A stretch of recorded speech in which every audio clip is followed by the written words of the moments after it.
Hello and welcome to the Business Standard Morning Show. I am Ruchika Chitravanshi. It is 26th of July 2023 and here are the top stories for the day. What does Infosys guidance say about Indian IT's future? Why do tomato prices hurt India every year? Can the rally in auto stocks run out of fuel soon? And what is a Hindu Undivided Family? Indian IT major Infosys has significantly lowered its revenue growth guidance for the current fiscal to a range of 1 to 3.5% from the earlier projection of 4 to 7%. The outlook of IT bellwether Infosys also reflects broader trends within the industry. Ayush Mishra finds out what Infosys guidance say about Indian IT's future.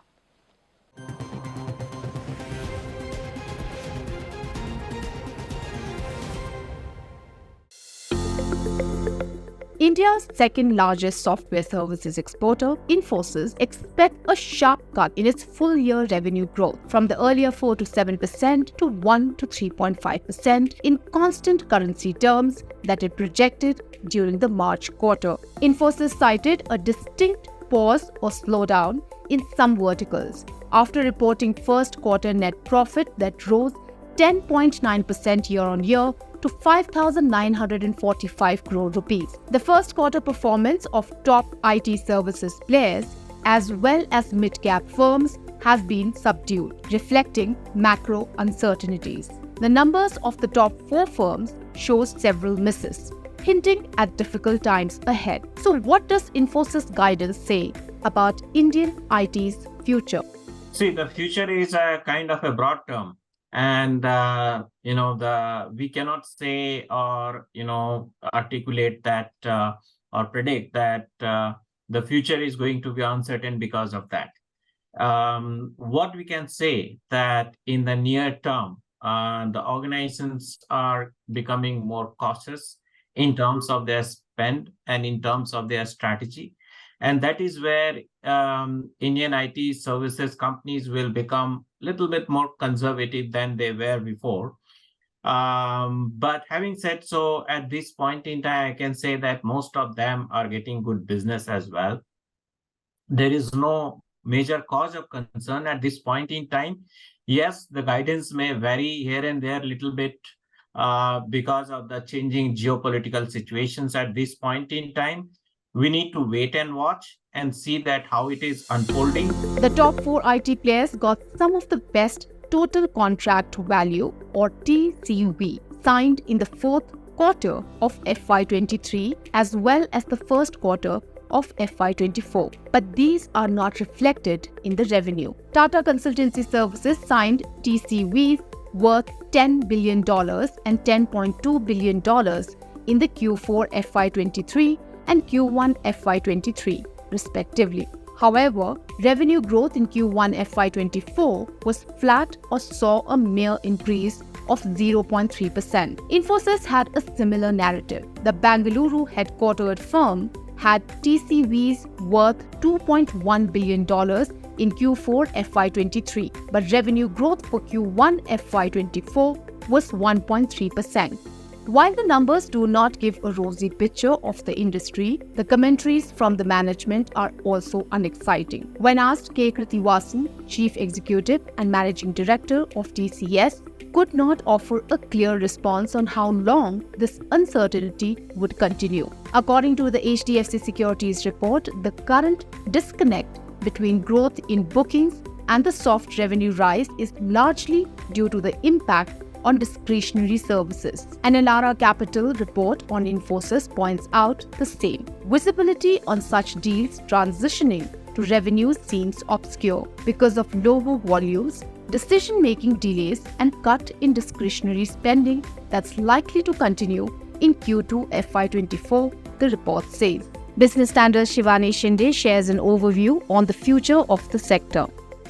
Both TCS and Infosys have refrained from giving any timeline as even if the second half of the year they will see an uptick in demand. Add to this, You have the employee headcount coming down, you have attritions which are dropping. Plus, there again is no clear addition or any commentary coming on what will be the hiring targets, which again signs for a demand which is very extremely slow.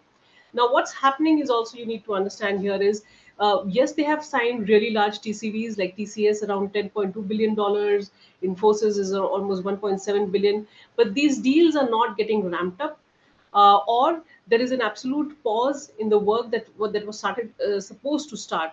So, and add to this, all of this is the fact that when these deals will start, there is absolute no clarity from the client side. So it looks like this year, even the second half of this year may not see a great growth from the top four IT services player.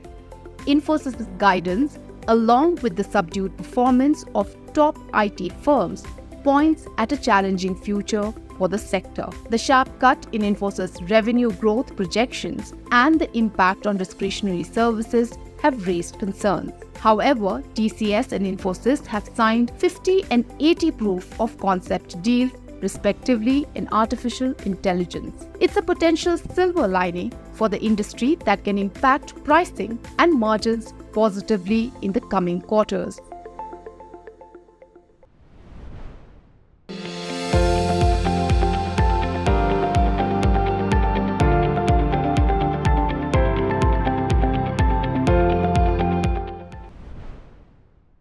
Analysts believe decision-making delays, lower volume and cuts in discretionary spending could be some of the uncertainties that made Infosys lower its growth guidance. Uncertainties, meanwhile, have also crept into Indian kitchens as tomato prices have shot through the roof. On July 24th, the daily average retail price of tomato was 117 rupees as against 36 rupees a month ago, as per data from the Consumer Ministry. The government has called this sharp rise in tomato prices seasonal and temporary in nature. But there is more to the price rise than just being a cyclical phenomenon. Abhijit Kumar brings you the story behind the sudden spike in tomato prices.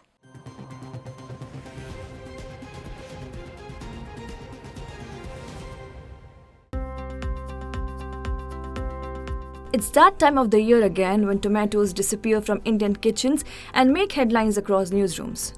Tomato prices have skyrocketed, reaching as high as Rs 200 in some regions. In the 4 metros, tomatoes are being sold at a premium. In Mumbai, it's Rs 158 per kg. In Kolkata, Delhi and Chennai, the prices are Rs 143, 130 and 112 per kg as on July 24.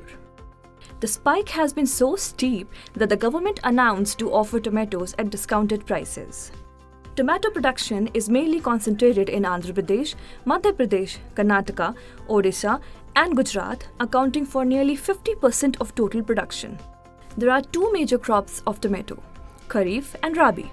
Rabi harvest hits the market between March and August, grown in Junnar Taluka of Maharashtra and parts of Karnataka and Andhra Pradesh. The Kharif harvest reaches the market from September, that is largely grown in Uttar Pradesh and Nashik. So why do tomato prices rise around this time every year? Among vegetables, tomato has highest post-harvest losses of the order of 25% of the production. But we don't have that kind of infrastructure, handling infrastructure, post-harvest infrastructure, which can take the produce to the markets quickly without much damage. Tomato is a very scattered crop. It is not grown in one particular area. Though Karnataka, Madhya Pradesh, and couple of states together account for almost 40 to 50% of the total tomato production in the country. So even if there is a slight damage or slight disruption in any supply anywhere, the first crop which gets impacted is tomato. In the first 24 days of June this year, the model price of tomato was Rs 20 per kg. In the last week of June, the model price surged to over Rs 50 per kg.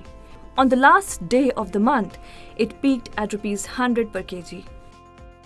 On July 19, the average retail price of tomatoes in India reached Rs 119.29 per kg. The retail prices range from a minimum of Rs 40 per kg to a maximum of Rs 245 per kg. The surge in prices can be attributed to 2 main factors: extreme weather conditions and low commercial returns for farmers in the months leading up to June. Heat waves and high temperatures in April and May, along with delayed monsoon in southern India and Maharashtra, led to pest attack in tomato crops. Consequently, the surviving harvest was of low quality. For farmers, Rabi crop fetched better returns. The inferior quality tomato fetched prices ranging as low as 6 to 11 rupees per kg for the farmers. As a result, many resorted to panic selling, while others abandoned their crops altogether, leading to a severe supply shortage. Later, incessant rains in tomato growing regions further affected the new crop and complicated transportation to non-growing regions. The issue of high seasonal price volatility in tomatoes has drawn concerns from policy experts over the years, including the RBI and the National Bank for Agriculture and Rural Development, due to its potential impact on the consumer price index. So, what can be done to find a sustainable solution to the problem? We have to do more, I would say, market-oriented planning of production, agriculture production. Farmer has to think through the market process before they plant. We also need to have a lot of infrastructure built up in terms of carrying the produce to the market without much wastage, as well as enhancing shelf life of the product. One of the ways to manage it is the supermarket role. Food supermarkets, in Western countries, they are the dominant players in food markets, accounting for example, 80% in UK of the total food market. So they have these facilities which can help bring the produce to the urban markets. Policy has a role, regulation has a role, different stakeholders has a role in terms of creating business models which can make the product available to the markets, and farmers can also get a reasonable return for their efforts they make in growing the crop. With regard to any fruit or vegetable, the biggest and the longest and the most easiest way to sustainably solution is to create storage spaces for it. We need a proper processing for perishable goods, particularly in crops like tomato, onion, potato, so that the seasonal variation goes down. Second, we properly need a good system of cold chains, reefer vans, storages, which so that the shelf life of these crops increases. Third, we also need to have a proper marketing channel so that if there is a production drop in one area, it does not impact the supply in other areas. So our storage or cold storages compared to the extent of production that we do is limited and not up to the mark. It has grown, but not grown to the extent at which the production of these crops have grown. Secondly, the processing facilities are not there. We process a very small amount of the total production that we make. Experts point at the need to strengthen storage infrastructure and encourage processing of tomatoes into other less perishable forms. It's about time the government and other stakeholders focus on improving the supply chain and enable farmers to adapt to the changing climatic conditions so that the tomatoes stay in the kitchens. Investors have been warming up to auto stocks, with the index surging over 27% this fiscal. A number of the stocks from this sector have passed milestones. Will the rally last, or is it time for you to jump off the auto bandwagon? Puneet Wadhwa answers these questions in our next report.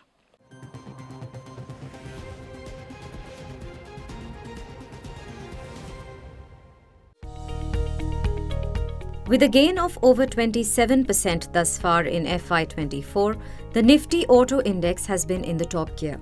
It has even outperformed the Nifty 50 index during this period. Moreover, individual stocks from the pack have claimed new milestones during the period. The stock of Maruti Suzuki, for instance, has topped the 10,000 rupees mark, while that of Tata Motors hit its record peak of 641 rupees after a gap of 8 years. Within the auto ancillary pack, the stock of MRF became the first scrip in India to quote in 6 digits as its price hit 1 lakh rupees mark in June. Overall, among the 15 auto and auto ancillary stocks that comprise the Nifty Auto, as many as 8 stocks hit their respective 52-week highs in the first week of July 2023. But what has put these stocks in top gear? There are a lot of new products which have been launched. That is one thing which is fueling the rally, because it has become premiumization. It is not the number which people have been selling. It is about the premium segment is where the sales is getting clocked. So if you take Tata Motors, they also have premium vehicles. They have JLR. Mahindra No, they are masters in SUV. Maruti, they are launching the highest priced vehicle in their stable. That apart, improving macros, pickup and replacement, strong urban and rural demand are supporting the overall demand. According to data released by the Federation of Automobile Dealers Association of India, auto retail sales in June registered a 10% year-on-year growth at 18.63 million units across segments. Going ahead, analysts at Nuvama Institutional believe the sales peak across segments could be 2-4 years away, considering the average trough-to-peak duration of 4 to 6 years. Volume growth could be 10% for M and HCVs in FY24 and 6% for PVs. Domestic 2W volumes could grow 10%. That said, given the sharp run-up, is it time to book profit? Mahindra, I'm looking at 1,800 and above. No, so no, it depends stock specific. No, I'm not too gung-ho about Hero. No, I'm not. Maybe there can be a 10% rally, but I'm not too. But auto ancillary, I'm very positive, sir. Auto ancillary and even TVS, I'm very positive. TVS motor. Bajaj is something I like. So we are selectively positive. No. In a nutshell, analysts believe the automobile industry is ripe for a strong recovery from an abnormal cyclical trough, but suggest investors remain selective and not buy simply to ride the momentum. On July 26, markets will await the US Fed's monetary policy decision. Back home, Q1 FY24 results of Axis Bank, Bajaj Finance, Dr. Reddy's Labs, Punjab National Bank and Tata Consumer Products will be on investors' radar. He's making plans for an early retirement. Business Standard.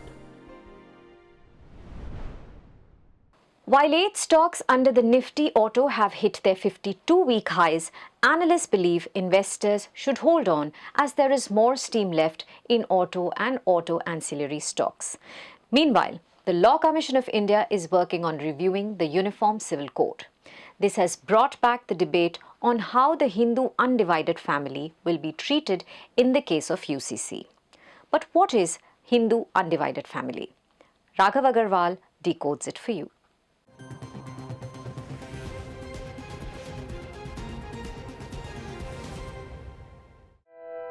The Law Commission is currently reviewing the Uniform Civil Code or UCC and its implications for the Hindu Undivided Family under tax laws.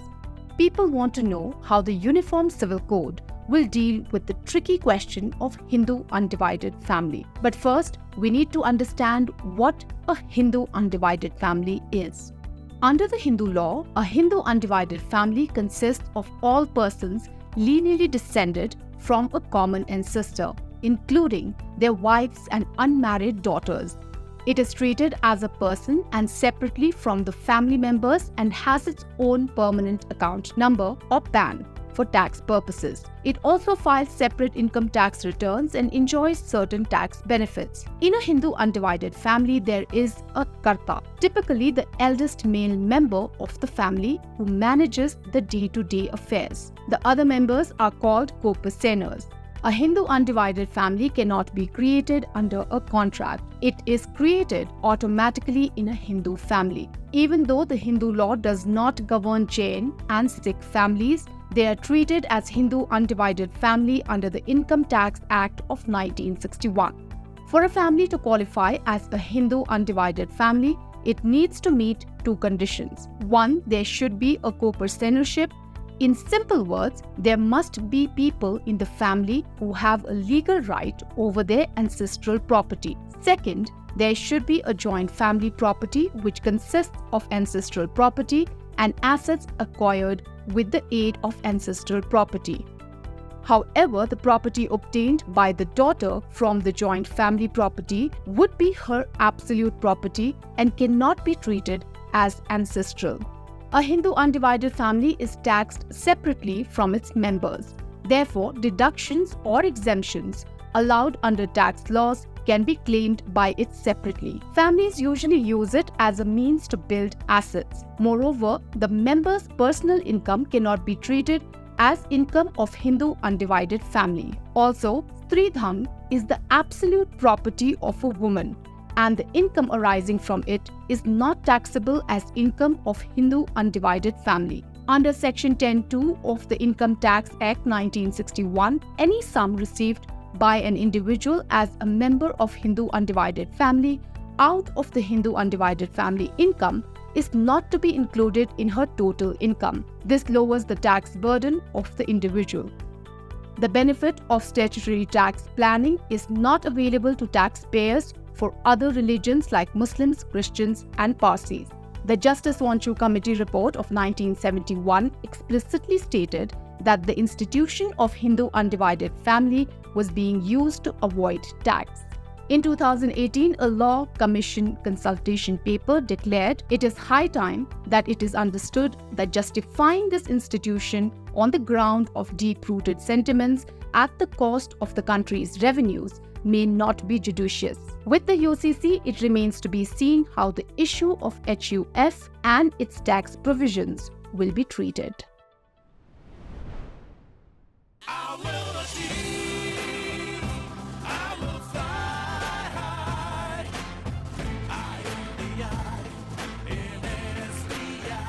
I'm backed by the nation's trusted bank, SBI, the banker to every Indian. That's all we have for you today. Thank you for watching.